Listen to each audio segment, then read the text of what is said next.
फरमाते हैं कि मैं ना मजदूर लेने गया, बगदाद के चौक में मजदूर बैठे होते थे, तो मेरी उन मजदूरों में से ना एक नौजवान बच्चे पे नजर पड़ी। बड़ा कमजोर सा वजूद था, लेकिन चेहरे पर इबादत का निशान था। माथा बताता था कि नमाज का बड़ा ख्याल रखता है। मैं उसके करीब गया। चेहरे भी बड़ा कुछ बताते हैं ना, चेहरों में भी बड़ी रानाई होती है। फरमाते हैं मैं करीब गया, मैंने उसको कहा बेटे मजदूरी करोगे? तो कहने लगा मजदूरों में बैठा हूं तो हुजूर मजदूरी के लिए ही तो बैठा हूं। तो मैंने कहा कि चलो फिर। कहने लगा नहीं, मेरी कुछ शर्तें। मैंने कहा बताओ? कहने लगा पहली शर्त यह है कि लोग 4 दिनार दिहाड़ी लेते हैं, मैं 3 दिनार लूंगा। मैंने कहा यार बे तो बड़ी बेहतरीन है, बाकी भी इस तरह की रख ले। उसने कहा हुजूर दूसरी शर्त यह है कि मैं आपकी मुकम्मल बात मानूंगा, लेकिन जब अजान हो जाएगी फिर आपकी नहीं सुनूंगा। तीसरी बात उसने ये की कि हुजूर मैं आपके घर में काम करूंगा पर आपके किसी सवाल का जवाब नहीं दूंगा। कहते मैंने कहा यार तू बड़ा अजीब है, शर्तें तो मालिकों की होती हैं। कहने लगा जी बहरहाल मैं शर्तें लगा के जाता हूँ। फरमाते मैं उसे घर ले आया, काम मैंने उसको बताया, तो जो काम मजदूर सारे दिन में करता है ना उसने 2 घंटे में ही कर दिया। हमारे मजदूर सिगरेट पीने में भी तो आधा घंटा लगाते हैं, वो चाय पीने जाएं तो पौना घंटा वहां। उनको भी तो ध्यानदारी करनी चाहिए कि नहीं करनी चाहिए? ने मुआहदा किया है ना जी, तो पूरा उतरना चाहिए ना। कहते 2 घंटे में। अब काम जब बंदा शुरू कराता है तो काम और निकल आता है। कहते काम मैंने उसको और बता दिया, वो करने लगा। उसने मिट्टी निकाल के रखी थी बाहर रास्ते में, तो अजान हो गई जोर की। उसने वहीं कुदाल छोड़ी कही और चलने लगा। तो मेरा बेटा कहने लगा इसको जरा बराबर कर दो। कहने लगा चुप कर जा, तेरे बाप से बात हुई थी, जब अजान होती है तो मैं किसी और की नहीं सुनता, सिर्फ अल्लाह रसूल की सुनता हूँ। कहते मस्जिद चला गया, नमाज पढ़ के आया तो दोपहर का वक्त था। मेरी बीबी कहने लगी इसको को खाना खा ले। कहते हमने कहा खाना खा लो, तो कहने लगा मैंने रोजा रखा हुआ, रमजान भी नहीं था, नफली रोजा रखा हुआ। फरमाते हैं शाम हुई, मैंने 3 दिनार दिए, तो मैंने कहा तेरा नाम क्या है? कहने लगा मैंने आपसे कहा था मैं किसी सवाल का जवाब नहीं दूंगा। कहते वो चला गया। अगले दिन मैं फिर लेने गया उसे, काम कुछ और निकल आए, तो लोगों ने बताया वो सिर्फ हफ्ते वाले दिन आता है।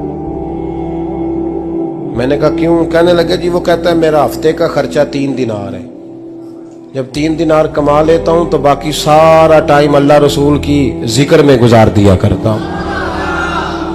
फरमाते हैं जी अगले हफ्ते मैं फिर लेने गया, मैंने पूरा हफ्ता इंतजार किया कि काम उसी से कराना है। मैं जब गया तो मैंने कहा चलो। कहने लगा मेरी शर्तें याद है ना? और मैंने कहा याद है भाई, साथ चल। फरमाते हैं काम कराया, 2-3 हफ्ते वो आता रहा। एक हफ्ते में गया तो लोगों ने कहा हुजूर आज नहीं आया।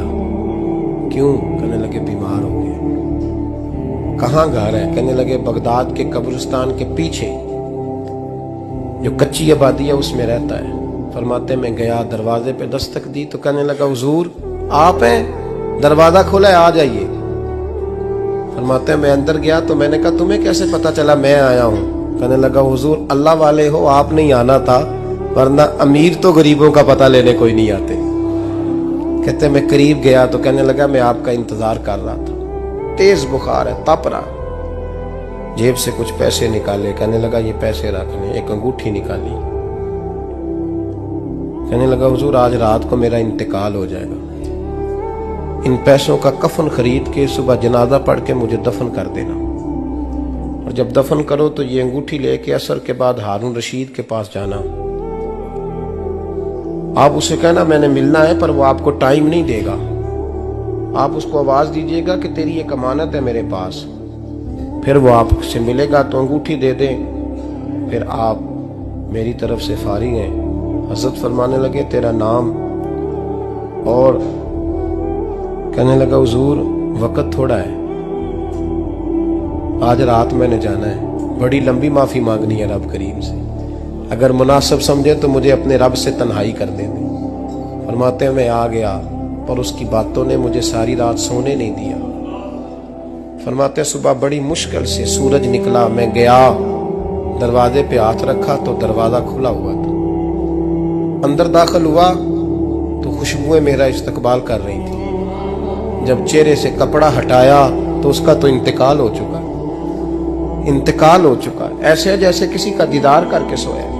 कहते मैं तो 2 आदमी ले गया था जनाजे पे, पर पता नहीं दुनिया किधर किधर से आई, कहां कहां से। अखां जदों मीटियां जमाना मैनू रोवेगा, अपना ते अपना बेगाना मैनू रोवेगा। फरमाते हैं मैं तो 2 बंदे ले गया था, पर पता नहीं मखलूक कहां कहां से आई। जनाजा पड़ा, दफन किया। हारून रशीद के पास में असर के बाद गया, मैंने बुलाना चाहा पर बादशाह था, मेरी तरफ देखा ही नहीं। मैंने उसको कहा तेरी ये अमानत मेरे पास है। फरमाते हैं वो मुझे कोने पे ले गया, क्या बात है, कमरे में बुलाया, मैंने अंगूठी दी। हारून रशीद तो चीखे मारने लगा, कहने लगा अंगूठी वाला कहाँ है? मैंने कहा वो तो इंतकाल कर गया। कहने लगा मुझे कब्र पे ले चल। कहते मैं कब्र पे लाया तो वो लेट गया, तड़प के रोने लगा। मैंने कहा मेरा कलेजा फट जाएगा, ना उसने कुछ बताया ना तूने बताया, ये कौन था? तो हारून रशीद कहने लगा ये मेरा बेटा था। मैंने कहा तेरा बेटा और मजदूर? कहने लगा हुजूर ये हजरत दाऊद ताई के पास बैठा करता था, उनका मुरीद था, मुझे रोज कहता था अब्बा तूने बड़ी दुनिया इकट्ठी कर ली है, मरते वक्त तुझसे टांगे समेटी नहीं जाएंगी, इतना हिसाब नहीं तू दे सकेगा। मैं इसको समझा देता, इसकी अम्मा समझा देती। ये रोज हमें कहता छोड़ दो, आ जाओ अल्लाह रसूल की बारगाह में झुक जाएं। हम समझ। एक दिन ये चला गया, कहने लगा फिर तुम्हारा रास्ता और है और मेरा रास्ता और है। ये सोने की अंगूठी गलती से इसके पास रह गई, गलती से हीरे की अंगूठी चली गई। कहने लगा देखो मेरे बेटे ने आज वो भी वापस कर दी है। फिर तड़प के कहने लगा हारून रशीद था तो ये मेरा बेटा, पर मेरा मुर्शद निकला, मेरा पीर निकला। भाई जिंदगी तो बड़ी थोड़ी है ना। बाबा साहब ने कहा था उठ फरीदा सुते आ, और दाढ़ी आ गया ही पूर, अग्गा नेड़े आ गया, पिछा रह गया ही दूर। उठ फरीदा सुते आ, खलकत वेखन जा, मते कोई मिल जाई बख्शिया ते तू ही बख्शिया जा। उठ फरीदा सुते आ, झाड़ू दे मसीत, तू सुते रब जागदा, तेरी डाडे नाल परीत। मेरा रब हमें भी अपनी बारगाह में कबूल